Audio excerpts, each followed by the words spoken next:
Reverse করে, ঠিক আছে, যাতে কমিয়ে আনা যায়। এই বিদ্যুৎ, পেট্রোল, লুব্রিকেন্ট, গ্যাস, জ্বালানি 80% ব্যয় করা যাবে, ঠিক আছে। এগুলো খুব ইম্পর্টেন্ট, আমি এক্সামের জন্য একটু খেয়াল রাখবেন। আর পরিচালন বাজেটের আওতায় শিক্ষা, স্বাস্থ্য এবং কৃষি বিভিন্ন ধরনের স্থাপনা ব্যতীত আবাসিক ভবনের ক্ষেত্রে যেটা হয়েছে, যেটার ব্যবহার 70% হয়েছে, মনে করেন আপনার একটা কোয়ার্টার নির্মাণ বা কোনো একটা ভবন 70% হয়েছে, তখন সেক্ষেত্রে আপনার ব্যয়টা মানে যাতে করে শেষ করা হয় চালিয়ে যেতে বলা হয়েছে। কিন্তু ভূমি অধিগ্রহণ বা কোনো প্রজেক্টে যদি এরকম কিছু ধরা থাকে তাহলে এই ব্যয় করা যাবে না, ঠিক আছে, এই ব্যয়ের কোনো অনুমোদন আসবে না। তারপর আপনার মনে করেন এই যে কোনো একটা গাড়ি যখন ক্রয় করে নতুন ধরনের কোনো মোটরযান ক্রয় করা হবে না, মানে কোনো বিমান ক্রয় করা হবে না, এই ধরনের কোডগুলো ফ্রিজ করে রেখেছে। কিন্তু যদি 10 বছর গাড়িটা ইউজ হয় লাইফ এক্সপেক্টেন্সি অনুযায়ী, তো দেখা একটা গাড়ির জন্য প্রত্যেক বছর আপনারা কি কেউ জানেন একটা গাড়ির জন্য কত টাকা বরাদ্দ থাকে, মানে উইদাউট ফুয়েল কস্ট, মানে এর মেইনটেনেন্স হবে 1 লক্ষ টাকা বরাদ্দ থাকে। যদি দেখা গেছে মেইনটেনেন্স কস্টটা গাড়ির এভারেজ লাইফ টাইমটা 10 বছর হয়ে গেছে, কিন্তু এই মানে এটার মেইনটেনেন্স কস্টটা বেয়ার করতে 1 লাখেরও বেশি লেগে যাচ্ছে, তখন আপনি প্রস্তাবনায় ফাইল উঠিয়ে তখন আপনি অ্যাপ্রুভাল নিয়ে নিতে পারবেন নতুন গাড়ি ক্রয়ের জন্য। সেই ক্ষেত্রে এরা বলতেছে যে অর্থ মন্ত্রণালয়ের পূর্ব অনুমতি লাগবে।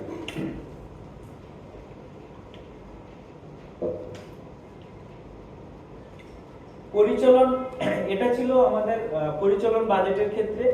আর এটা উন্নয়ন বাজেটের ক্ষেত্রে, ডেভেলপমেন্ট বাজেটের ক্ষেত্রে সেম অবস্থা।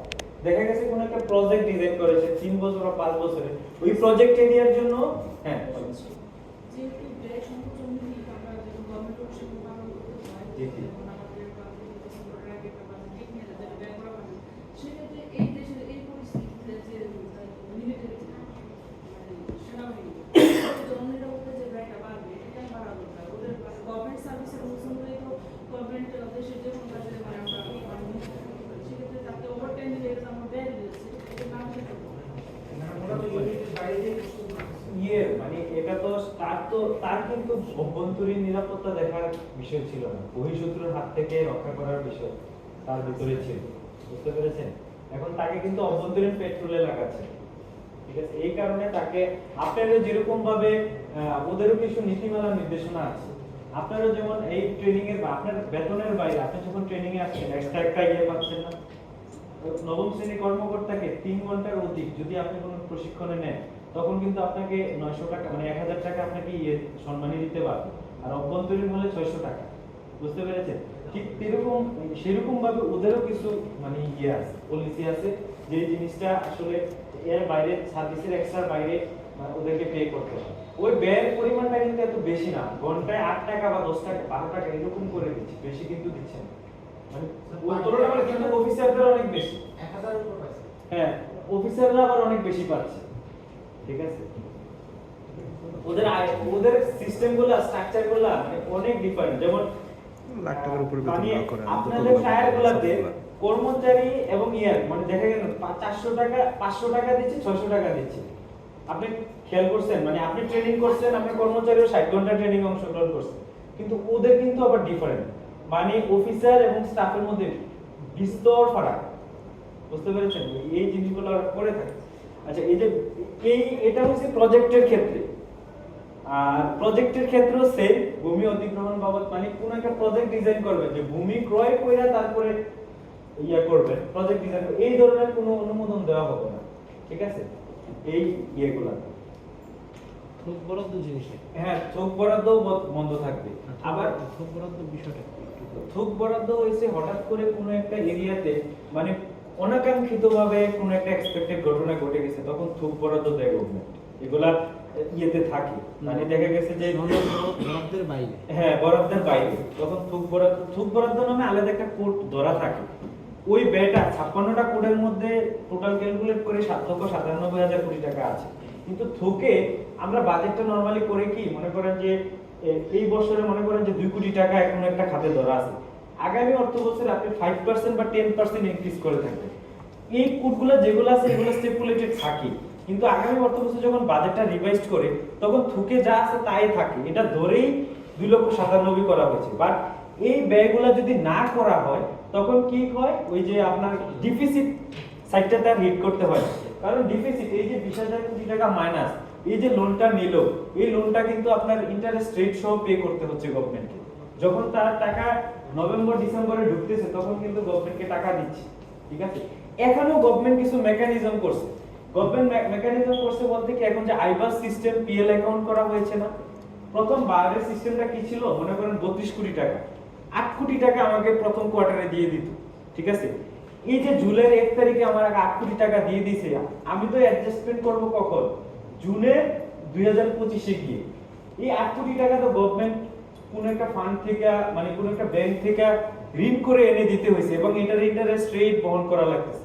এখন গভর্নমেন্ট পলিসি করলো কি না তোমাদের হাতে টাকা দেওয়া যাবে না, বাংলাদেশ ব্যাংকেই থাকবে, তোমরা এখান থেকে পেমেন্ট ইনস্ট্রাকশন দিবা, টাকা চলে যাবে। যে একটা ল্যাপটপ কিনছো বা বেতন স্যালারি শিট পাঠাচ্ছ ইএফটি তে এখান থেকে করতেছি, তখন কি 8 কোটি টাকার মধ্যে হয়তোবা 4 কোটি প্লাস ব্যয় হচ্ছে, কিন্তু যখন আমি 8 কোটি টাকা এনে সোনালী ব্যাংকে ফালাই রাখতেছি, এখানে আমি আমার মতো করে ব্যয় করতেছি বা ওই কোড ওয়াইজ ব্যয় করতেছি, তখন তো এটার ইন্টারেস্ট রেট বহন করা লাগতেছে। এখানে প্রায় 1000 কোটি টাকা সেভ করেছে গভর্নমেন্ট, 1100 প্লাস কোটি টাকা সেভ করেছে, মানে শুধু ইন্টারেস্টের সুদ দাও। এই সুদগুলা কমিয়ে আনার জন্য এইগুলা যেমন মনে করেন গভর্নমেন্টকে পলিসি লেভেলে আবার হেল্প করে আইসিএমইউ এর মানে ফেলোরা, দেখা গেছে যে এখন গভর্নমেন্ট আউট অফ বক্স কিছু মানে লোকজন হায়ার করে থাকে, যে একজন ডক্টর যেমন তার মানুষের প্রবলেম জেনে বডিতে ট্রিটমেন্ট করে, ঠিক তেমনি institute of cost and management accountant ঠিক তেমনি তার অর্গানাইজেশনের প্রবলেম জেনে তারা কোন কোন জায়গায় ব্যয় কমাতে হবে, কোথায় লোকজন ছাঁটাই করতে হবে, ওরা কিন্তু অর্গানাইজেশনাল ট্রিটমেন্টটা দেয়। ঠিক তেমনি ভাবে বলেছে যে তোমরা যদি ফিনান্সিয়াল ম্যানেজমেন্টটা এরকম ভাবে করো তাহলে অনেক ব্যয়গুলো কমে আসবে, ঠিক আছে। এখন ওই ফিনান্সিয়াল যে দপ্তরগুলো আছে অর্থ মন্ত্রণালয় কিছু আউট অফ বক্স স্ট্র্যাটেজিক লেভেলের মানে সলিউশন ওরা দিয়ে থাকে, তো ওই পলিসিগুলো ওরা গ্রহণ করে থাকে, ঠিক আছে। তো আপনি যদি বাইরে পূর্বে এই যে বাইরে পড়াশোনা করার ক্ষেত্রে বা আপনি কোনো একটা মানে সেমিনারে যাবেন, হ্যাঁ আপনার করেছে, তো আপনি কিন্তু টিএডিএ পাইতেন পূর্বে, কিন্তু এখন এটা ফিক্স করে দিয়েছে, বলতেছে যে না আপনি দেশের বাইরে যদি যান তখন আপনি ওই মানে ওই যে সেমিনার অ্যারেঞ্জ করেছে তারা আপনি ট্রাভেলিং কস্ট বহন করবে, এই শর্তে যদি হয় তাহলে আপনার নামে জিও জারি করবে। এবং আপনি যখন লিখবেন অনুমতিটা চাবেন 15 দিনের জন্য বা পিএইচডির জন্য বা মাস্টার্সের জন্য, তখন আপনি স্পষ্টতই বোল্ড আকারে উল্লেখ করতে হবে যে এতে বাংলাদেশ সরকারের কোনো অর্থ ব্যয় হবে না, উদ্যোক্তা সংস্থা বা ও তারাই ফান্ডিং করতেছে। ফুল ফান্ডেড হলেই তো আপনি ইয়েটা পাবেন, যে কই আপনার যে স্কলারশিপ পাবেন, এদিক দিয়ে আপনি ডেপুটেশনও কাউন্ট হবে, ঠিক আছে। তো এরকম ভাবে যদি দেন তখনই আপনার জিও অ্যাপ্রুভাল হবে, না হলে আদারওয়াইজ হবে না, বুঝতে পেরেছেন। এই জিনিসগুলাই করা হয়েছে। এখন দেখেন এই যে হঠাৎ করে 2018 তে একটা নির্দেশনা ছিল, তারপর মানে 18 থেকে 22 পর্যন্ত ডলারটা অনেকটা স্টেবল ছিল, মানে 80 থেকে 84 এর মধ্যে, যেহেতু গাড়ি একটা ইম্পোর্ট ডিপেন্ডেন্ট প্রোডাক্ট, এই কারণে ডলারের রেট কিন্তু ইনক্রিজ করেছে, মানে অফিশিয়াল রেট 117 থেকে 30 পর্যন্ত ফ্লাকচুয়েট করতেছে এখন, ঠিক আছে।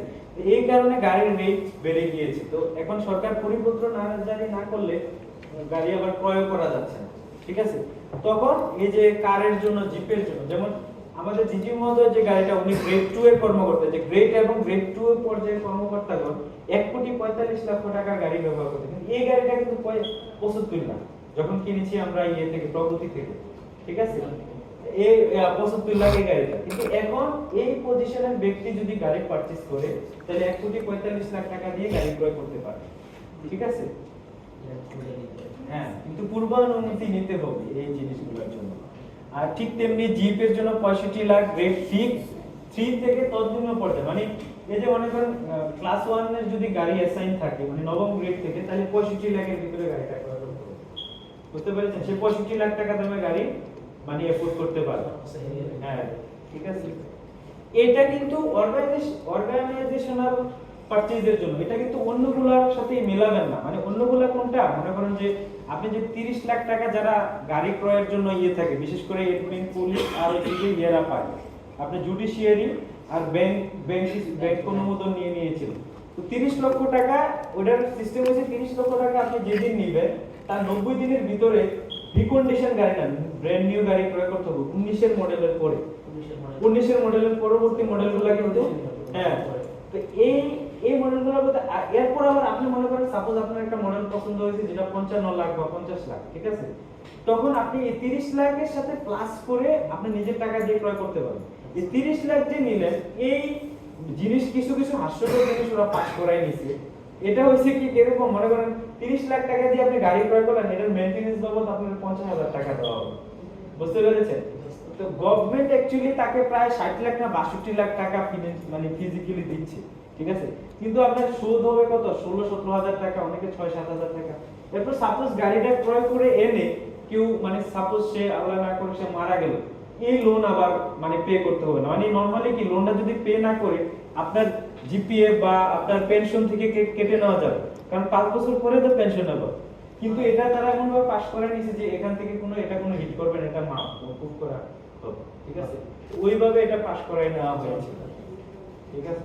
কিন্তু এটা তো সবাইকে প্রাপ্য, কারণ একই মানে আপনি যে কোশ্চেনে আপনাকে 1000 মানে হ্যাঁ বলেন আপনি বলেন স্যার একটা গাড়ি থাকলে তার এগেইনস্টে প্রতি বছর 1 লক্ষ টাকা করে তাকে দিতে হবে, মানে প্রতি বছর মেইনটেনেন্স হচ্ছে না না, প্রতি বছর গভর্নমেন্ট আরো 50,000 করে দিবে আপনাকে। না যেটা ওই যে গাড়ি থাকলে অফিশিয়াল গাড়ি থাকলে এটা হবে 1 লক্ষ না। প্রতি বছর maintenance খরচ দেওয়া হবে। হ্যাঁ মেইনটেনেন্স খরচ। আচ্ছা, যদি উপসচিব বা তার উপরে কেউ গাড়ি কিনে সেক্ষেত্রে তাকে ড্রাইভার দেওয়া হবে না, তাকে তেল খরচ দেওয়া হবে না। এই 50,000 টাকার মধ্যে তার ড্রাইভার প্লাস হচ্ছে আপনার তেল খরচ এটা মেইনটেইন করে নিতে হবে, বা একদমই গাড়ি মেইনটেনেন্স সহ, তাহলে তো সরকারের লাভই হচ্ছে। তাকে যদি সরকারি গাড়ি দিতে হতো সেখানে ড্রাইভারের এই দিতে হতো, বেতন দিতে হতো, তেল খরচ দিতে হতো, মেইনটেনেন্স খরচ দিতে হতো, এটা কি 50,000 এর বেশি হতো না? পরে ভাই কোনো না কোনো প্রজেক্টে গাড়ি এনে সেটা ইউজ করে ভাই। না এখন হইছে কি, যদি সে ঋণে গাড়ি কিনে তাহলে সে কিন্তু সরকারি গাড়ি ব্যবহার করতে পারবে না। কিন্তু করতেছে করে তো প্রজেক্টের নাম দিয়ে গাড়ি এখন ব্যবহার করলেও করে। তারা এটা তো আমি পাস করাই দিছি। যদি করে মানে আমি বলতেছি না 50,000 পাবে, তারা সাপোজ গাড়ি কিনলো, গাড়ি কিনে ওয়াইফ ইউজ করতেছে বা বাচ্চারা ইউজ করতেছে, এখন সে আবার সরকারি গাড়ি ইউজ করে, তখন তারাও এটাতে বৈধ করাই নিছে 25,000 করে পাবে। বুঝতে পেরেছেন? কিন্তু আপনার ইন্টারেস্ট রেট কত, মানে কত টাকা দিতে হয় জানেন? মাত্র 6 থেকে 7,000 টাকা মাসে ইনস্টলমেন্ট দিতে হয়, প্রিন্সিপাল প্লাস ইন্টারেস্ট সহ কাটাই নিয়ে যাচ্ছে। দিতে আপনার যখন লাইফ মানে গিয়ে শেষ হবে, চাকরি শেষ হবে, তখন এই চাকরির এভারেজ রেট ধরে ভাগ দিয়ে 12 মানে মনে করেন সাপোজ তার চাকরি আছে আর 20 বছর, ঠিক আছে, 20 বা 15 বছর, 15 ইনটু 12 মাস, total amount 30 lakh divided by number of month দিয়ে ভাগ দিয়ে সেটা তারা ওইভাবে টাকাটা পে করতেছে। ইনস্টলমেন্টটা অনেক লিটল অ্যামাউন্ট আসে, যেটা এটার ভিতর থেকে ক্যালকুলেট। কিন্তু এটা দেখেন আমি এই কারণে বলতেছি, কারণ একই আনসার স্ক্রিপ্টে আপনিও সিট ফর দ্য এক্সাম, সেও সিট ফর দ্য এক্সাম, তার ভাগ্যগুণে হয়তো বা 1-2 মার্ক বেশি হওয়ার কারণে সে ওই ক্যাডারে বিলং করে ফেলছে, তো তার কারণে কি সে এই ধরনের প্রাপ্য? এটা কি মানে আসলে সামঞ্জস্যতা? ঠিক আছে। এবং দেখেন এই ফাইভটা যে সেক্টরে মুভ করেছে, লেজিসলেটিভে মুভ করেছে, ওরাও ওদেরটা নাম ঢুকিয়ে নিছে। বুঝতে পেরেছেন আপনি বিষয়টা? তাহলে আপনারা কেন প্রাপ্য না এটা? বুঝতে পেরেছেন? এইগুলা নিয়ে এখন কথা হচ্ছে যে এইগুলার কারণে কিন্তু সরকারের ব্যয় অনেকটা বেড়ে গেছে এই সেক্টরগুলোতে, ঠিক আছে। কারণ এই লোনটা কিন্তু এই যে আপনার কিন্তু আইনা দিচ্ছে গভর্নমেন্ট কি ইটসেলফে, তার কাছে কি টাকার গাছ আছে যে ইয়ে করবে? কারণ সে তো এই লোনটা 10% ইন্টারেস্টে ব্যাংক থেকে আনতেছে, 5% মিনিস্ট্রি অফ ফাইন্যান্স ওই যে সুদের যে পার্সেন্টেজ দেখাচ্ছি পার্সেন্টেজ বহন করতেছে, আর 5% ব্যক্তি বহন করতেছে। বুঝতে পেরেছেন?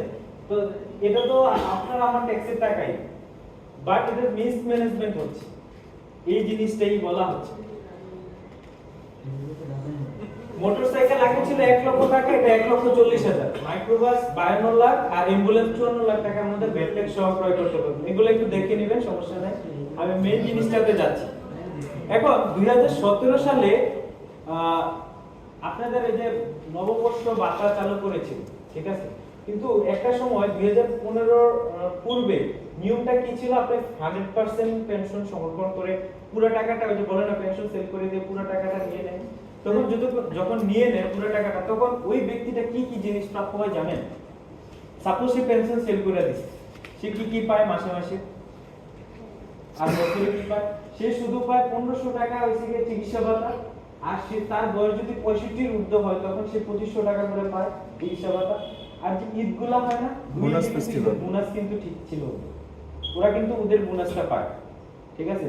এবং নববর্ষ ভাতা যখন চালু করলো, এটা তো এটাই বলা হয়েছে যদি সে সমর্পণ না করতো তাইলে যে হারে প্রাপ্য হইতো ওই হারে আবার নববর্ষ ভাতাটাও অ্যাড হয়েছে। এরকম ভাবে সরকার একটা প্রজ্ঞাপন জারি করে ইয়ে করেছে। কিন্তু পরবর্তীতে আরেকটা প্রজ্ঞাপন জারি করেছে কি, ওই যে 15 বছর হইল, মানে সাপোজ সে 10 সালে সেল করে দিয়েছে, তাহলে সে 25 সাল থেকে তার আবার পেনশন, পুনরায় পেনশন চালু হবে, কিন্তু সে কিন্তু এরিয়ার পাবে না। বুঝতে পেরেছেন?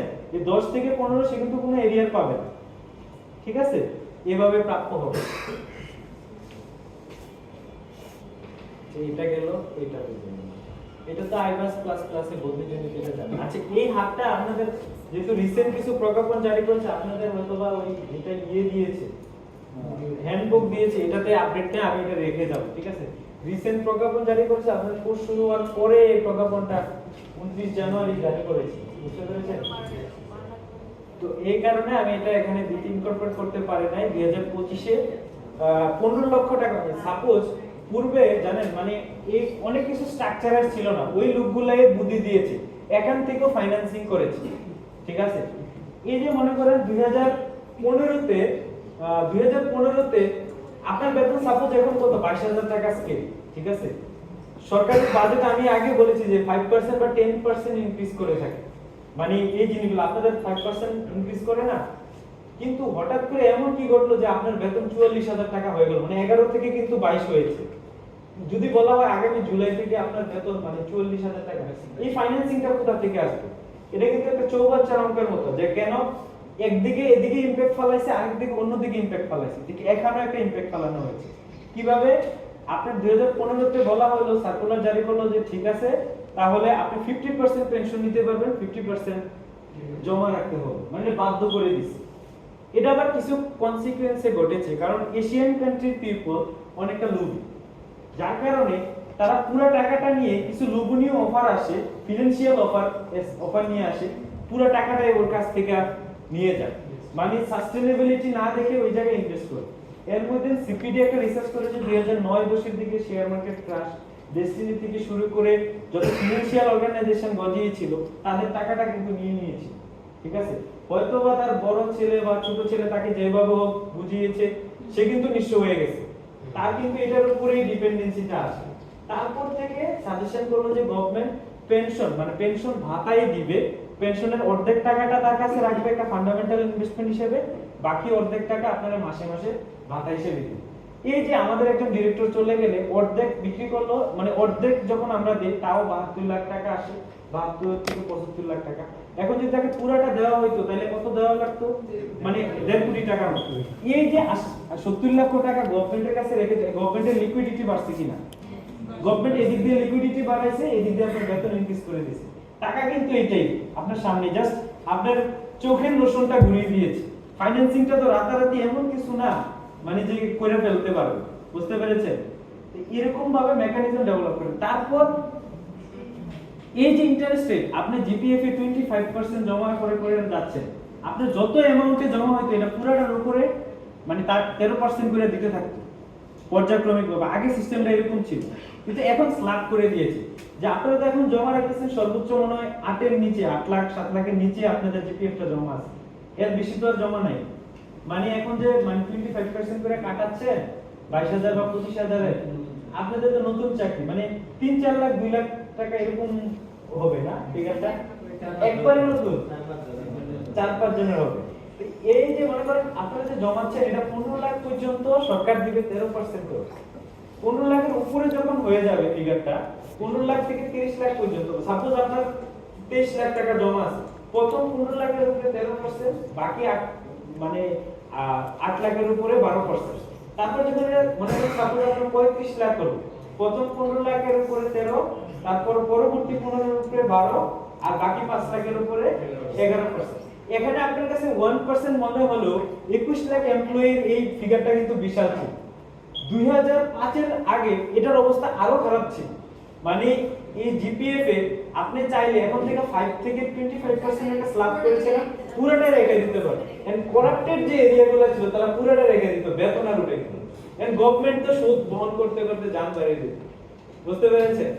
টাকাটা বাইরের কান্ট্রিগুলো, যেমন আমেরিকাতে অ্যাসেট ম্যানেজমেন্ট কোম্পানি আছে, আপনাদের জিপিএফ বা প্রভিডেন্ট ফান্ড, মানে আপনি পেনশনের জন্য পেনশন ফান্ড ম্যানেজমেন্ট নামে তারা আলাদা ফান্ড তৈরি করে। এটা কিন্তু উইদিন মানে পরিচালন বাজেট থেকে দেওয়া হয় না, কিন্তু আমাদের এই 2,97,000 কোটি টাকার মধ্যেই এইটার ইন্টারেস্টও আছে, ওই পেনশন হোল্ডারদের পেনশনও আছে। বুঝতে পেরেছে? এই জিনিসগুলা মেকানিজম আরো ডেভেলপ হবে, এই কারণেই তারা ওই দিকে মুভ করতে চাইছে। কিন্তু রাতারাতি মুভ করা পসিবল না এই অর্থে, কারণ আপনি 22,000 টাকায় স্যালারিতে ঢুকতে পারেন, 30,100 করে অথবা ফার্স্ট ক্লাসের কারণে দিচ্ছে নবম শ্রেণীতে নিয়োগপ্রাপ্ত সরাসরি নিয়োগের কারণে। আর ডাক্তার প্রফেশনে থাকলে তারা এক্সট্রা একসাথে তিনটা এক্সপেরিমেন্ট পায়। কিন্তু এই সেম প্রফেশনে আমার পার্শ্ববর্তী কান্ট্রি, যেটা ইন্ডিয়ার মানে সাজেশন নিয়ে এসেছিল, কিন্তু 57,000 স্টার্টিং, মানে আপনার নবম গ্রেডে 57,000। তাহলে তার জিপিএফ সিস্টেম ভিন্নতা হলে সমস্যা নেই, কারণ নগদে যা পাবেন তাই তো লাভ। ঠিক আছে? কারণ আজকে 2008 সালে যখন 1000 টাকার নোট ছাপানো হয়, 26টা 1000 টাকার নোট হলে আপনি এক ভরি গোল্ড কিনতে পারতেন। 2024 সালে এসে 142টা নোট নিয়ে যেতে হচ্ছে আপনাকে। ইনফ্লেশনটা কোথায় গেছে দেখছেন? ঠিক আছে? 2015 তে আপনি 40টা নোট হলে কিনতে পারতেন, 2015 তে যেটা সার্কুলার জারি করেছে। 2015 থেকে বেতন বাড়তে বাড়তে, যারা আমরা 16 তে জয়েন করেছি, বেতন বাড়তে বাড়তে কত হয়েছে মনে করেন 8 বছরে 5/40, আর কিছু কিউমুলেটিভ হারে না 50%। ঠিক আছে? 40, এখন 40 থেকে 1 লক্ষ টাকা কিন্তু বেড়ে গেছে, কিন্তু আমার বেতন কত বাড়ছে আলটিমেটলি? বুঝতে পেরেছেন? তো এইটার এই কারণে গোল্ড আর ল্যান্ড এই ডেভেলপিং ভোলাটাইল ইকোনমিতে সবচেয়ে সাস্টেনেবল এবং স্টেবল মানে ইনভেস্টমেন্ট। আপনি এই মানে ইনফ্লেশনের সাথে সাথে হাঁটতে পারবেন যদি গোল্ড আর ল্যান্ডে আপনার বিনিয়োগ থাকে। আপনি পুরো কিন্তু আমরা যদি বিক্রি করতে যাই 20% দিয়ে করতে হয়, না, তারপরেও লস নাই, তারপরেও আপনার এমন কোনো সাস্টেনেবল ইনভেস্টমেন্ট নাই। ম্যাডাম গোল্ডের বিস্কুট কিনবেন? আপনি Gold bar। ইনফ্লেশন হলেও আপনারা এই যে বছরে ওভারঅল অ্যাক্টিভিটিস করেন, মানে এটা লাইফ লং আপনার শিক্ষা, এটা অর্গানাইজেশনাল অ্যাসপেক্টে হোক, ব্যক্তি অ্যাসপেক্টে হোক, আপনার কোনো সম্পদের পরিবৃদ্ধি ঘটে, মানে ফিনান্সিয়াল অ্যাসেট হোক, এটা মানে এটা ল্যান্ড হোক, গোল্ড হোক, আপনার প্রত্যেক বছরে যদি সম্পদের পরিবৃদ্ধি ঘটে তাহলে আপনি গেইনার। আর যদি না ঘটে, মানে আপনি সাপোজ এই পুরো বছর অ্যাক্টিভিটিস করে 1 ভরি গোল্ড কিনতে পেরেছেন, তাইলে আপনি সম্পদের পরিবৃদ্ধি গেইনার করে, বা এক কাঠা জমি রাখতে পেরেছেন, সম্পদের পরিবৃদ্ধি কি ঘটাতে পারেন? কিন্তু এই ডেভেলপিং ইকোনমিতে সো ডিফিকাল্ট, মানে সম্পদের পরিবৃদ্ধি ঘটাতে পারেন, আপনার পকেট থেকে টাকা নিয়ে যাবে। এমন কিছু পলিসি ওরা সেট করবে, যেমন সাপোজ গভর্নমেন্টের এখন টাকা দরকার, ও সাদা কাগজ ছেড়ে দিবে, আপনি টাকা আপনার পকেট থেকে নিয়ে আসবে, বাধ্য আপনি টাকা দিতে। আপনি মনে করেন ব্যাংকে আপনি টাকা রাখতে, মনে করেন সাপোজ আপনাকে 8.5% বা এরকম দিচ্ছে, সরকার পলিসি গ্রহণ করলো কি যে 3 বছর টাকাটা আপনি উঠাইতে পারেন ট্রেজারি বন্ড, বা 5 বছর, এটি ডেভেলপিং অ্যাক্টিভিটিজের জন্য গভর্নমেন্টের টাকার দরকার। ঠিক আছে? বললো যে 15% ইন্টারেস্ট করে দেওয়া হইব, কিন্তু টাকাটা আপনি 3 বছর পরে পাবেন, মানে ইন্টারেস্ট সহ, চাইলে এমন ভাঙাইতে পারবেন না। তখন কিন্তু আপনি ঘরে যা টাকা পয়সা আছে সব দিয়ে ফেলে রাখবেন। গভর্নমেন্ট আপনার কাছ থেকে পলিসি সেট করলে আপনার পকেট থেকে টাকা আনার কোনো বিষয় না। ঠিক আছে? এবং গোলগুলা পর্যন্ত নিয়ে আসতে পারবে, এটা কুরিয়ার ইকোনমিতে ঘটছে। 227 টন গোল্ড ওরা নিয়ে আসছিল। যখন আমাদের যে কান্ট্রি সিচুয়েশন 40 বছর ব্যাকে যদি যাই, ওদের কান্ট্রি সিচুয়েশনটা এরকম ছিল। হ্যাঁ, আইএমএফ এর সাথে বাইরের কান্ট্রিতে লোক পাঠানো, যেটা আমাদের এখন হচ্ছে, বাইরের কান্ট্রিতে ম্যানুফ্যাকচারিং করে গার্মেন্টস এক্সপোর্ট করা, এই রেমিটেন্সের এরকম প্রবাহটা ছিল। যখন ডেভেলপিং অ্যাক্টিভিটিস করতে গিয়ে তাদের প্রচুর টাকা আইএমএফ ওয়ার্ল্ড ব্যাংকের সাথে ঋণ হয়ে গেল, তখন তার টাকার দরকার। বাইরে যে কান্ট্রি বর্ডারের বাইরে আপনার যে টাকাটা 1000 টাকার নোটটা, এটা কিন্তু অচল। ঠিক আছে? বা ডলারটা কিন্তু স্পিডে দৌড়াবে, 197টা কান্ট্রিতে দৌড়াবে। আরেকটা জিনিস দৌড়াবে, এটা কি জানেন? গোল্ড। তো তারা কি করছে, টাকা ছাপাইয়া জনগণ থেকে গোল্ড নিয়ে নিছে। এখন সাপোজ বললো যে 1,50,000 টাকা করে দেওয়া হবে, যা গোল্ড আছে গভর্নমেন্টের করে জমা হবে, সমানে দিব না মানুষজন? এই গোল্ডগুলো নিয়ে এই তারা ঋণ পরিশোধ করছিল, কান্ট্রি ইকোনমিটা ওরা ওইভাবে গ্রো আপ করছে। ঠিক আছে? তাইলে এটা তো বুঝতে পারছেন ইন্টারেস্ট এটা একটু খেয়াল রাখবেন, কারণ এটা আপনাদের জন্য খুব দরকার ইনিশিয়াল ইনভেস্টমেন্ট। কারণ আপনি লিটল অ্যামাউন্ট অফ স্যালারি দিচ্ছে, ৭৮,০০০ টাকা ফার্স্ট গ্রেডে বিলং করে, এটা কিন্তু আসলে তেমন বেশি কিছু না। হয়তোবা ওই পদগুলো বিলং করে হয়তোবা অনেক কিছু তারা করে ফেলে অন্যভাবে, ঠিক আছে। এই কারণে গভর্নমেন্ট বলতেছে এখান থেকে আপনাকে মুনাফা দিচ্ছে, যেহেতু আপনি গভর্নমেন্টের হয়ে একটা প্রতিজ্ঞাবদ্ধ হয়ে কাজ করছেন, মানে 25 বছর আপনি কাজ করতে বাধ্য। কারণ আপনার 3টা রিজন স্যার আমি পড়াবো এটা, আপনি না হলে 25 বছর আগে কিন্তু আপনি চাকরি থেকে মানে পেনশন সহ যেতে পারবেন, যদিও বলে 5 বছরের পেনশন, ঠিক আছে। করতেছে 15 বছর, কিন্তু এগুলাতে পলিসি লেভেলে অনেক হিট করতে হবে। কেন হিট করতে হবে? আপনি যদি চলে যান আপনার জায়গাটা খালি হবে, এটার জন্য আপনার জায়গায় কিন্তু আরেকজনকে ইন করাতে হবে, ল্যাটারাল এন্ট্রি বলি আমরা। মানে আপনি স্টাইল একটা ল্যাডারের আপনি নিচে অবস্থান করবেন, আপনি একটা সময় উঠবেন, বাট আপনি মাঝখান থেকে চলে গেলেন, মাঝখানে কিন্তু আপনার নিয়োগ দেওয়ার কোনো পলিসি নেই, বুঝতে পেরেছেন? এই নিয়োগ দেওয়ার পলিসি হিট করতে হবে। তারপর আমি বলতেছি 2033 সাল পর্যন্ত আপনার এই দেখছেন ইন্টারেস্টের বিশাল লোন টানতে হবে। তো এই মুহূর্তে আপনি যদি 15 বছর চলে যান, আপনার তো টাকা গুণে টাকাটা দিতে হবে, ক্যাশ টাকাগুলো। গভর্নমেন্টের কি সম্ভব আদৌ কিছু কিছু পলিসি মানে এগুলো সেট করা খুব ডিফিকাল্ট। আপনি কিন্তু যৌক্তিক বিষয় আনতে হবে, সব কিছু পলিসি সেট করে আলটিমেটলি তো বেলা শেষে টাকা যখন ফাইন্যান্সের কাছে আসবে বিষয়টা, মানে আর্থিক বিষয় দেখাচ্ছে, যেমন আপনাদের মহর্গটা এখন ফাইন্যান্সের মধ্যে আসে, ঠিক আছে, 5% এখন হয়তোবা এখানে কিছু পলিসি লেভেলে যারা কাজ করে তাদেরকে হয়তোবা এখানে কম মোটিভেটেড করা হয়েছে, যার কারণে ফাইলের গতিও কম মুভ করতেছে, বুঝতে পারতেছেন তো? 7,800 আর 4,000 এখানে কিন্তু একটা বিশাল, তারা চাইছিল যে 20% হলে তো 78 অনেক বেশি। হ্যাঁ, পে স্কেলটা ঘোষণা করলে পে স্কেলটার সাথে আবার পেনশন জড়িত। এই যে এখন যদি মর্গ ভাতা দেয় 20%, এটার উপর কিন্তু আপনাকে ইয়ে দিতে হবে, পেনশন দিতে হবে। এখন আপনার কান্ট্রি সিচুয়েশন দেখছেন, অবস্থা তো খুবই খারাপ। 33 এর পরে মানে আপনার ইকোনমি খুব ভালো হবে জানেন, 33 এর পরে বাংলাদেশের ইকোনমি অনেক রিভার্স হবে, কারণ ইন্টারন্যাশনাল যত লোনগুলো আছে মোটামুটি দেওয়া শেষ হয়ে যাবে 24 থেকে 33 পর্যন্ত, যদি আবার ঋণ পলিসি গ্রহণ না করে। এমন ঋণ গ্রহণ করতে হবে যেটা আপনি আজকে ঋণ নিয়ে কালকে আপনি রেভিনিউ জেনারেট করবেন, এরকম ঋণ গ্রহণ করতে হবে, ঠিক আছে। IMF এর প্রেসক্রিপশন যারাই নিছে পর্যন্ত তারাই মনে করেন শেষ। আচ্ছা, এই জিনিসটা আপনাদের একটু জানা থাকা ভালো, কারণ টাকা যদি জানা থাকেন রুলসগুলা, আপনি টাকা বের করতে পারবেন। যখন কোভিড হয়েছিল, কোভিডের সময় আপনারা অনেকগুলা মানে আপনারা হয়তো নতুন জয়েন করেছেন, অনেকগুলা সেমিনার বা ইয়েতে কিন্তু অনলাইনে অ্যাটেন্ড করেন, অনলাইন জুমে অ্যাটেন্ড করেছি।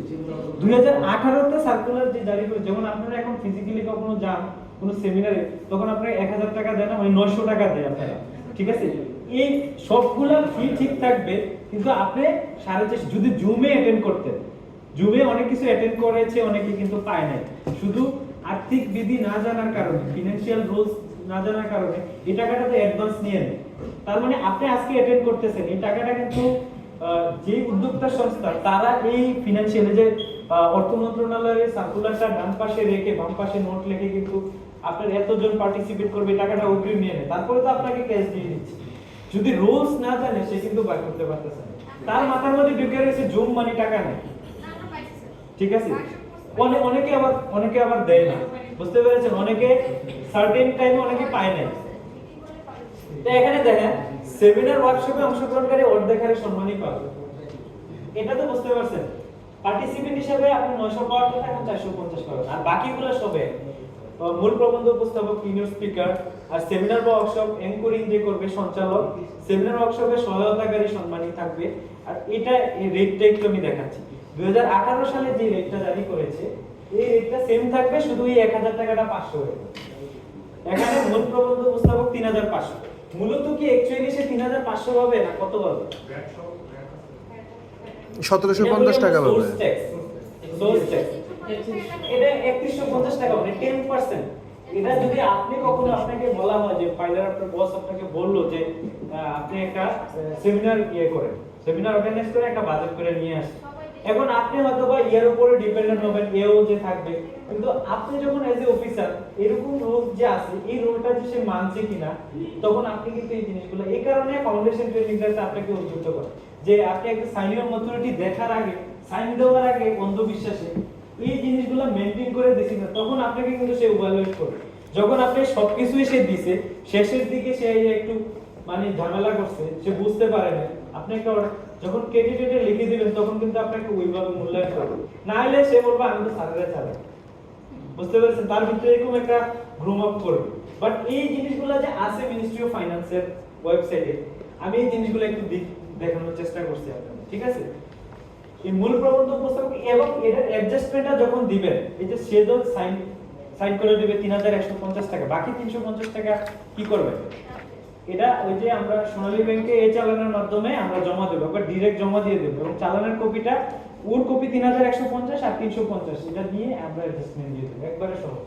আর যখন কোনো অ্যাডভান্স নেবেন, ফিনান্সিয়াল রুলস অনুযায়ী 15 দিনের ভিতরে এটা অ্যাডজাস্টমেন্ট দেওয়ার নিয়ম। কোন একটা সময় যদি আপনাদেরকে বলা হয় তদন্ত করার জন্য, হস্তমজুদের প্রচুর আপনারা তদন্ত পাবেন, ফিনান্সিয়াল রুলস হইছে 15 দিন পর্যন্ত সে যদি টাকাটা বেশি রাখে তার ইয়াতে, তখন তাকে ফিনান্সিয়াল রুলস অনুযায়ী হস্তমজুদের অফেন্স আনতে পারে, ঠিক আছে? তো এই যে সেমিনার বা ওয়ার্কশপ কর্মচারী সম্মানী, যে আপনাদের ক্লাসরুমে আছে না একজন মানে সাবজেক্ট দিচ্ছে না, ডেইলি 500, এরকম সেমিনারে যদি থাকে এরকম 3 জন রাখতে পারবেন, তার 500 করে 3 5 1500 দিতে পারবেন। আলোচকের সম্মানী 2500, রেপুটিয়ার সম্মানী, রেপুটিয়ারটা বুঝেন তো না, যে মনে করেন একটা সেমিনার হচ্ছে, দুইজন দেখবেন পাশে বসে লিখতেছে, সে কিন্তু এই যে সেমিনারে যে যা বলবো এগুলা কিন্তু আবার প্লেস করবে, তখন এই লেখার জন্য তাকে 2000 মানে কিন্তু 1800। সম্মানী যেখানে থাকবে এখানে 10% সেলস ট্যাক্স উৎসে করে। আর ইন হাউস ট্রেনিং এরটা আবার ডিফারেন্ট। ইন হাউস ট্রেনিং হইছে কি প্রশিক্ষকদের সম্মানী, ওই যে আপনি 60 ঘন্টার জন্য ইন হাউস ট্রেনিং করেন না, তখন যে ট্রেনার যদি যুগ্ম পরিচালকের উপরে হয়, জানো যুগ্ম সচিবের উপরে হয়, তখন 2500 টাকা, ঠিক আছে? যুগ্ম সচিব মানে তো গ্রেড কত 4 গ্রেড 3 হলে 2500 টাকা, আর উপসচিব তার নিচে হলে 2000 টাকা, আর প্রশিক্ষণীদের ভাতা 600 টাকা। দেখেন সেমিনার হলে কিন্তু ডিফারেন্ট। সেমিনার মানে কি, you disseminate something to others, মানে আউটসাইড অফ দ্য বর্ডার, তখন আপনি কিন্তু 1000 টাকা নিতে পারবেন। বাট ইন হাউস ট্রেনিং হলে মানে অভ্যন্তরীণ প্রশিক্ষণ হলে তখন আবার 600। এই জায়গাগুলোতে ভুল করে থাকে। স্যার রেভিনিউতে তো নাই, এখানে তাও কিছু আছে। হ্যাঁ, রেভিনিউতে আছে তো 600 টাকা দিতে হবে। কিন্তু ওই যে পোস্ট কোডের তারপরে যে পোস্ট পরিচালক এটা আছে তো 1200-1500 করে নিতে পারে। রেভিনিউতে পাওয়া যায় স্যার। হ্যাঁ, রেভিনিউতে নাই। রেভিনিউতে নেওয়া যায় তো, রেভিনিউতে নেওয়া থাকে যদি এই যে দেখেন পোস্ট পরিচালকের সম্মানী 1500 টাকা, আর পোস্ট সমন্বয়কের সম্মানী 1200 টাকা। ইন হাউস তো রেভিনিউ টাকা দিয়ে করাবেন। না আমাদের ওখানে এবার রেভিনিউ থেকে একদম করছে ওখানে দেয়। এই যে দেখেন এই ফাইন্যান্সের সার্কুলার, মিনিস্ট্রি থেকে কেটে দিছে। এই যে দেখেন উপযুক্ত বিষয়ে মন্ত্রণালয় বিভাগ ও অধীনস্থ অধিদপ্তর দপ্তর কর্তৃক আয়োজিত বিষয়ভিত্তিক অভ্যন্তরীণ প্রশিক্ষণ পরিচালনার জন্য মিনিস্ট্রি অফ ফাইন্যান্সের এরপর আর কোনো অর্ডার হয়নি। আমি কিন্তু প্রত্যেকটা জেলা আপডেটেড অর্ডার দেখতেই তো পারছেন, আমি এই যে জানুয়ারি 29 এর অর্ডারটা নিয়ে এসেছি। আমি এখানে আসার আগে আপনাদের সকাল থেকে আমি আরো 2 ঘন্টা পরে এসেছি, জানেন নতুন কোন অর্ডার আসছে কিনা। আমারটা এমন একটা টপিক, আমার সবসময় আপডেট থাকা লাগে, ঠিক আছে? তাহলে কি মিনিস্ট্রি কাটতে পারে? আমাদেরকে বলছে যে ট্রেনিং ইনস্টিটিউট ওদের কাজে এটা। না এই ব্যাখ্যা বলে ইয়ে দেয়, তখন আপনি আবার লিখতেন এই অর্ডারটা দিয়ে, তাহলে কি অর্থ মন্ত্রণালয়ের অর্ডারের ভায়োলেশন নয় কি, মানে আপনি ওইভাবে উত্তর দিতেন, তখন সে কিভাবে ডিফাইন করতে। আপনি ডান পাশে এটার ডকুমেন্ট দিবেন অর্থ মন্ত্রণালয়, আপনি যখন লিখবেন বিশ্বভিত্তিক অভ্যন্তরীণ প্রশিক্ষণ ইন হাউস ট্রেনিং এর সম্মানী, আপনার যে সাবজেক্ট রিলেটেড, যখন ministry of MOF ministry of ফাইন্যান্সের ওয়েবসাইটে গিয়ে নোটিসে আপনি এই অর্ডারগুলো পাবেন, ঠিক আছে? এই অর্ডারগুলো যখন আপনি প্রমাণক সহ আপনি যখন নোট লিখবেন, আমি মুখের কথা না, লিখবেন এবং প্রমাণক দিবেন, তখন ডিপেন্ড করা কিন্তু তার জন্য ডিফিকাল্ট হবে। এটা আমি একটু কথা বলি, এটা হচ্ছে যে মনে হয় যে ঊর্ধ্বতন কর্তৃপক্ষ যারা থাকে তারা এই ধরনের একটা এখানে একটা ফ্যালাসি আছে, যেমন সংরক্ষণশীল নীতি অনুসরণ করে বান্দরবানে আমাদের যে এফডব্লিউপি প্রশিক্ষণটা হয়, হয়তো জানেন যে আপনারা বাইরে থেকে জেলা পরিষদের সাথে করে দেওয়া, ওইখানে যে অর্থটা ইন্টিগ্রেটেড হয় ওইটার জন্য কিন্তু ইন হাউসে আমরা যেটা ট্রেনিং করা আমাদের কিন্তু টাকাটা বরাদ্দ ছিল, কিন্তু পরবর্তীতে যখন মানবন্ধ জেলা পরিষদ রিশিডিউল বাজেট চাইছে গভর্নমেন্ট চেঞ্জ হওয়ার পরে, তখন কিন্তু তারা ওইখানে দাবি করছে যে আপনারা কেন নেবেন ভাতা নেবেন, কারণ আপনাদের কাজ হতো ট্রেনিং স্টুডেন্ট, এইটা নিয়ে তারা এটা দেবে না এবং এটা করে সংশোধিত বাজেট করতে আমাদের পাঠিয়েছে, কিন্তু এটা তো রুলসে নাই। তো তারা তো এটা যদি রুলসে এটা যদি নাই তো তাহলে তো আগের বার তো এটা ইমপ্লিমেন্টেশন হতো না, তাহলে আগের বার তারা কেন টাকা দিবে, কেন তখনও তো ইন হাউস ট্রেনারই ছিল। তো আমার মনে হয় যে মানে এটা মানে রুলসের বিষয় না, এটা মনে হয় যদি তারা আপনাকে বলে ম্যানেজ করতে পারে তাহলে আপনারা দিবেন, আমার মনে হয় যে ব্যাপারটা আমাদের এরকম। আপনি কিন্তু ইন-হাউস ট্রেনিং এ কোনো ট্রেনারদের হাতে দেন না। আমাদের তো ক্লাস নিলে আমি তখন টাকা দেন না। দেয় না। না, in-house training এ আছে। কিন্তু ধরো নিজস্ব, আমরা তো নিজস্ব টাকাতেই আমরা পাই না, এটা বাইরে থেকে আমরা In-house কিছু training পাই না। টাকা আছে। হ্যাঁ, আমাদের দেয় না, কিছু ভিন্ন বিষয় তো আছে। আমার ক্লাস নিলে আমরা তো ট্রেনার হিসেবে আমাদের কাজে ক্লাস নেওয়া হয় না। না, এটা ডিপুট সিস্টেম তৈরি করে দেন। হ্যাঁ, আগে সিনিয়রদের সাথে চলেছিল, পরে মাঝখানে এক সময় এরকম এসে এটা বন্ধ করে দেওয়া হয়েছে, আমরা in-house রিপোর্টে আমাদের ট্রেনার ক্লাস নেই। স্যার আমাদের নিপুটে আমরা সবাই চাই না, আমাদের মানে নিপুটের জন্য যখন বাজেটটা করি, আপনি ইনহাউস প্রশিক্ষণের জন্য যখন টাকাটা ধরে থাকি, আমরা প্রত্যেকটা করি, যেমন আমাদের ফ্যাকাল্টি ডেভেলপমেন্ট বলেন, আমাদের যে কর্মকর্তা কর্মচারীদের প্রশিক্ষণ উন্নয়ন বাবদ যে কোডটা থাকে, ওই কোডে বরাদ্দটা এটা কিন্তু বেটিং করে আনবে আপনাদের অথরিটি। যখন আপনার কোডে বরাদ্দ থাকবে তখন কিন্তু টাকা খরচ করতে পারবেন, প্রথমেই কিন্তু নিয়ে নিতে হয় ওইভাবে। আবার আপনি রিপোর্টে কিন্তু আবার আপনার প্রশিক্ষণ ইনস্টিটিউটের কারণে কিন্তু আপনি 30% এক্সট্রা এটা দিচ্ছেন না, ওইটা ডেপুটেশনের যদি থাকে তখন তাদেরকে দিচ্ছে। বলেন স্যার, আপনাদের আমাদের এই যে এরকম বিভিন্ন প্রতিষ্ঠান আছে, বিপিএসসি বলেন বা জি, জি। মার্কেটিং প্রতিষ্ঠান, হ্যাঁ আপনারা স্যার যদি কোনো সরকারি প্রতিষ্ঠান থাকে, যদি কেউ ট্রেনিং করতে যায় না, হ্যাঁ। সেক্ষেত্রে স্যার আমরা যখন ক্লাস মানে আমরা যেহেতু ট্রেনিং আমাদের যখন যে স্যারের ক্লাস নেই, ওনারা কি তখন ভাড়া পাবেন? হ্যাঁ পাবেন। কত পায়? আমাদের তো স্যার যেহেতু সরকারি যেহেতু পাচ্ছে না, তার বাইরে করে হ্যাঁ এটা তো বলেই দিছে, এই স্যার ওটাকে বলে দিছে। চেঞ্জ করা যায়, যেহেতু আমার মনে হয় ম্যাডাম আপনাদের লিখে আপনারা আপনাদের অথরিটির মাধ্যমে জানান যে অন্যরা যদি পেয়ে থাকে তাহলে আপনারা হয়তো প্রথমে বছরের প্রথমে মিটিং করে টাকাটা রেডি ফাইন্যান্সের একটা বিষয় আছে। আপনারা যদি এই কোডে বরাদ্দ না থাকে টাকা বা টাকা বাড়াতে চান যৌক্তিক কারণ দেখিয়ে, হ্যাঁ হ্যাঁ তখন আপনারা যৌক্তিক কারণ দেখিয়ে লিখতে হবে, তখন এই মিটিংটা করতে হবে। একটা হচ্ছে গিয়ে একটা কাজ করা যায় নভেম্বর ডিসেম্বরে, মানে নভেম্বর ডিসেম্বরে এমটিবিএফ এর কাজ হয়, মিড টার্ম বাজেটারি ফ্রেমওয়ার্ক, তখন এটা এই টাকাটা কোডে ঢোকানো যায়। এটা ঢোকানোর আগে আবার এই কোড ব্যবহারে স্যার এখানে যদি কিন্তু টাকা আছে, স্পিকার দিলে টাকা আছে, কিন্তু বাইরে স্পিকার তো বাইরে যারা ক্লাস নিয়ে তাদের কি দিতে স্যার 50টা ক্লাস যদি বাইরে আমাদের জন্য আনা হয়, আমরা যারা টাকা এটা দিয়ে অভ্যন্তরীণ নেওয়া যায়। অটোনমিক রেজিস্টার তো এটা নেওয়া যায়। স্যার বার্ড ফ্যাকাল্টি স্যার নাই স্যার, আপনারা কি হ্যাঁ হ্যাঁ আমরা নিচ্ছি তো হ্যাঁ বলবেন কি করবেন নেওয়ার কথা আপনারা প্রাপ্য অর্ডারটা দেখিয়েছিল অর্ডারটা একটু হ্যাঁ অর্ডারটা দেখবেন 22 মে 2019 এটা হলো প্রবিধি 2 না আচ্ছা দেখেন তো একটু দেখেন আপনাদের কথার মধ্যে উত্তরটা আছে। যদি উপযুক্ত বিষয়ে মন্ত্রণালয়, বিভাগ, অধীনস্থ অধিদপ্তর, পরিদপ্তর, দপ্তর, এই যে লেখাটা লিখছে তিনটা ওয়ার্ড, এর মধ্যে আপনারা কোথাও পড়েন কিনা? অধিদপ্তর। তাহলে আপনারা পাবেন না কেন? আপনারাই বলেন আপনারা পাবেন না কেন? স্যার আমরা বঞ্চিত স্যার। মানে কিছু লোক আছে, এই যে মনে করেন আমরা যখন বাজেট মিটিংটা করি বা অনলাইনে সরাসরি করি, অনেক বেটিং করতে হয়, মানে অর্থ মন্ত্রণালয় চায় যে না এই টাকা দেওয়া যাবে না, কিন্তু আপনি এমন ভাবে যুক্তিগুলা তুলে ধরতে হয় প্রমাণক সহ, তখন আপনাকে যাতে দিতে বাধ্য হয়। এবং এই কোডগুলা তখন আপনি বেটিং, যদি আপনাদের বাহিরের মানে ট্রেনারদের জন্য টাকা বরাদ্দ, তার মানে কোডটার কিন্তু অনুমোদন আছে, বুঝতে পারছেন? কারণ নতুন কোড অনুমোদন নয় কিন্তু পুরো অবস্থা খারাপ হয়ে যায়, বুঝতে পেরেছে? কিন্তু যেহেতু কোডের অনুমোদন আছে, এখন দরকার আপনার থেকে টাকা বাড়ানো, যদি বরাদ্দ না থাকে। তো এই বাড়ানোর দুইটা টাইম আছে, একটা হইছে গিয়ে নভেম্বর ডিসেম্বর এমটিবিএফ এর সময়, আবার এই টাকাটা বাড়াইতে হবে উইদিন বাজেটের মধ্যে। প্রথম আপনি যখন বেশি টাকা চেয়ে ফেলবেন তখন কিন্তু প্রবলেম। সাপোজ আমার 32 কোটি টাকা প্রয়োজন, এই মুহূর্তে আমার টিডিএ খাতে বা ইয়া খাতে টাকা কমবে হয়েছে বা গবেষণা খাতে, তখন আমরা কি করি যে 32 কোটি টাকার মধ্যে বাজেটটা করি, এই খাতে টাকাটা সিস্টেম করে একটু নিয়ে আসি।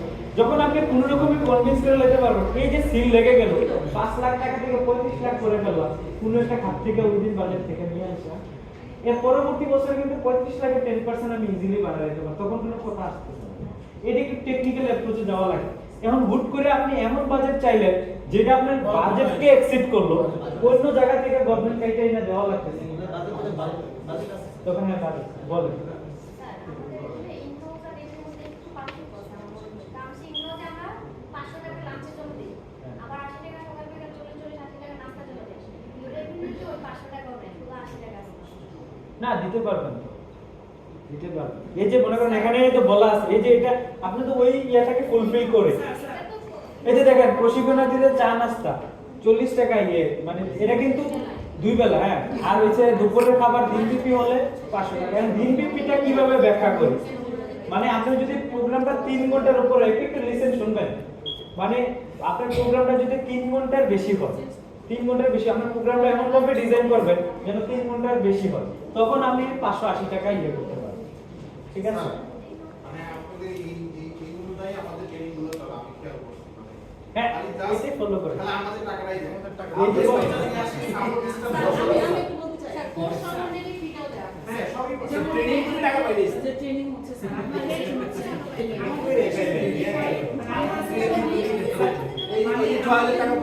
আমার একটু আগে আমি 34 মানে টাকা দেওয়ার ব্যাপার আমরা নিতে পারবো না আর কি। আমরা ক্লাস নিতে পারবো কিন্তু টাকা আমাদের সম্মানই নেই, কিন্তু বাইরে স্পিকার দ্বারা ওদের জন্য ধরা থাকে, যেমন 21টা ক্লাস একটা ট্রেনিং এ, তো হচ্ছে যারা বাইরে থেকে আসবে ওনাদের জন্য সম্মানই, আর আমাদের জন্য নয়, আমরা ক্লাস নিই। এটা তো স্যার আমাদের নিজের প্রতিষ্ঠান করছে নিয়ম, এটা তো মিনিস্ট্রি করে দেবে, এটা আমাদের নিকটের নিয়ম এটা। রিপোর্টের প্রবিধান হলো চেঞ্জ করতে হবে সরকারের, সরকার করতে নিতে হবে। এখানে কি আবার আপনারা যেটা এখানে যে ট্রেনিং এ আসছেন, আপনারা কিন্তু আপনাদের রিপোর্ট কিন্তু আমাদের একটা বাজেট দিয়েছে, আমরা আবার বাজেটটা যখন করেছি আমরা কিন্তু এইগুলা মেনটেন করে করেছি, ওইভাবে করা হয়েছে, ঠিক আছে? এই যে আপনাদের যে 600 টাকা ধরা হয়েছে, আপনাদের 600 টাকা করে এটা আমরা 6 15 90 15 দিনে করে 9000 টাকা করে সাইড করে নিচ্ছে। এই দেখছেন এই রুলসগুলো কিন্তু অনেকটা ফলো করতেছে, ঠিক আছে? আর ওই যে দেখেন কোর্স পরিচালকের সম্মানী ডেইলি 1500 টাকা করে এবং কোর্স সমন্বয়কের সম্মানী 1200 টাকা, ঠিক আছে? এটার মধ্যে আবার আমাদের একটু স্যার এই যদি দেখেন যদি এখানে কোর্স ম্যানেজমেন্ট এখানে দুইজনের কথা বলা হলো, আমরা কিন্তু আমরা কোর্স ম্যানেজমেন্ট কিন্তু 3 জন এখানে, কারণ আপনি জানেন যেখানে কোর্স ডিরেক্টর, সহকারী কোর্স ডিরেক্টর, যেটা এখানে নাই, সমন্বয়ক থেকে তো আপনারা কখনোই দেখেন না, ঠিক না? কিন্তু এসিডি তো জানেন যে এসিডি কি পরিমাণ এখানে রিপোর্ট দেওয়া লাগে, ঠিক আছে? তো এই কারণে আমরা ওইভাবে আবার আমরা আমাদের মতো করে কাস্টমাইজ করে নেওয়া হয়েছে বাজেটটা। স্যার এই যদি থাকে দিয়ে কি ব্যস্ত লাগে নাকি, যে দেখেন স্যার কোর্স সমন্বয়কের সম্মানে যদি থাকে, এখন সেক্ষেত্রে কি প্রতিষ্ঠান চাইলে এটা বাদ দিতে পারে? প্রতিষ্ঠান চাইলে যদি সংকোচন নীতি অনুসরণ করে যদি অনেক সময় কিন্তু এই জিনিসগুলো আবার মেটিং করে নিতে হবে।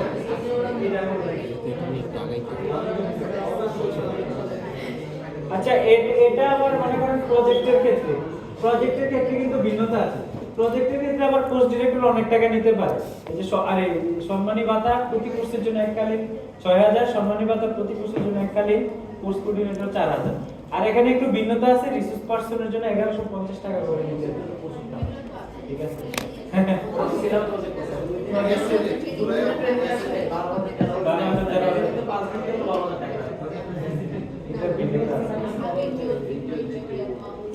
আর এই কেসগুলো আপনারা যখন একটু আপারে যাবেন তখন এই কেসগুলো অনেক আসবে, একটু লিসেন শুনবেন। মানে মনে করেন প্রাইভেট জবগুলোতে হয় কি, মনে করেন 6 মাস হতে হয়, আপনার মনে করেন সাপোজ আপনার ঈদের আপনার ঈদ এপ্রিল, এই যে মার্চের 1 তারিখ ইয়ে, হ্যাঁ রোজা, কারণ মার্চের 18 তারিখ কেউ জয়েন করলো চাকরিতে বা 20 তারিখে জয়েন করলো, তাহলে ওই ব্যক্তিটা কিন্তু ঈদ বোনাস পাবে সরকারি রুলস অনুযায়ী, ঠিক আছে? যেই মাসে জয়েন করো ওই মাসে যদি ঈদ হয় তাহলে মানে তার পূর্বে জয়েন করতে হবে, ঠিক আছে? ঈদের আগে, তাহলে সেই হ্যাঁ পাবে। এখন আপনাকে এটা কিন্তু অন্য কিছুর সাথে মেলানো, যখন নিয়োগ পরীক্ষা হয় আপনার কখনো নিয়োগ পরীক্ষার কাজ করতে হয় এখনো মানে, কিন্তু ইন ফিউচারে করাও লাগতে পারে যখন আপনার যাবে তখন। এখন দেখেন এই যে প্রশ্নপত্র প্রণয়নের জন্য সম্মানী জনপ্রতি 5,000 টাকা করে, তারপর বিভাগীয় নির্বাচন বা পদোন্নতি কমিটি, এই যে বিভিন্ন ধরনের হয় না আপনাদের পদোন্নতি কমিটি ডিপিসির মিটিং গুলো হবে, বা কোনো একটা সময় যদি প্রয়োজন হয় যাওয়া, তখন আপনি 5,000 টাকা করে প্রাপ্য হবে, মানে 4,500 দিবে আর কি। আর মৌখিক বা ব্যবহারিক পরীক্ষার জন্য 5,000 টাকা। এটা হচ্ছে নিয়োগ পরীক্ষার ক্ষেত্রে, ঠিক আছে, এই টাকাগুলো আপনারা পাবেন। আর উত্তরপত্র পরীক্ষণ, এই যে পূর্ণ উত্তরপত্রের জন্য 120 টাকা আর অবজেক্টিভের জন্য 30 টাকা। এই যে অবজেক্টিভের জন্য 30 টাকা ধরেই কিন্তু ইয়ের সাথে, যে টেলিটকের সাথে যে কন্ট্যাক্টটা করবেন, তখন এই কন্ট্যাক্টটা কিন্তু ওইভাবে হবে, তারা অবজেক্টিভগুলো দেখে দিবে, রেজাল্ট শীট তৈরি করে দিবে, এই কন্ট্যাক্টটা এইভাবে করতে পারবে, ঠিক আছে। আর লিখিত বা মৌখিক পরীক্ষার প্রশ্ন, এটার মধ্যে আপ্যায়নের ক্ষেত্রে একটু ভিন্নতা আছে। আমরা কি নাস্তা মানে হইছে 40 টাকা, 40 80 টাকা, কিন্তু এখানে কিন্তু নাস্তা মানে 200 টাকা, আর দুপুরে খাবার মানে 450 টাকা। এই জিনিসগুলা মানে এগুলো জানা থাকলে কি, যখন আপনি বাজেটটা পাস করাবেন ইনস্টিটিউট হিসেবে, যে এওকে কিন্তু তত একটা ব্লেম দিবে না, কিন্তু আপনি অফিসার হিসেবে তখন অনেকটা লায়াবল এই বিষয়গুলো। অডিটে এই জিনিসগুলোই দেখে যে এগুলো মেইনটেইন করছে কিনা। নবম গ্রেড বা চতুর্থ 1000 টাকা, যে পরীক্ষা হলে হলে ডিউটি করে না এদের জন্য। দশম থেকে 16তম গ্রেড 800, 17 থেকে 20তম গ্রেড 600 টাকা। এটা প্রত্যক্ষভাবে সম্পৃক্ত যারা, ঠিক আছে, যারা ডিউটি পালন করে। আর ভেন্যু প্রধান, সাপোজ একটা প্রাইমারি স্কুলে সিট প্ল্যান পালানো, ঠিক আছে, প্রাইমারি স্কুলের প্রধানকে সমন্বয়ক হিসেবে তাকে 3000 টাকা দিতে হবে ভেন্যু প্রধানকে, ঠিক আছে। আর লিখিত পরীক্ষা কেন্দ্র পরিদর্শক, যে ওই যে ভিজিলেন্স টিমের মধ্যে ঘুরবে, ওই যে তাকে 1500 টাকা করে দিতে পারবে। আর লিখিত বলে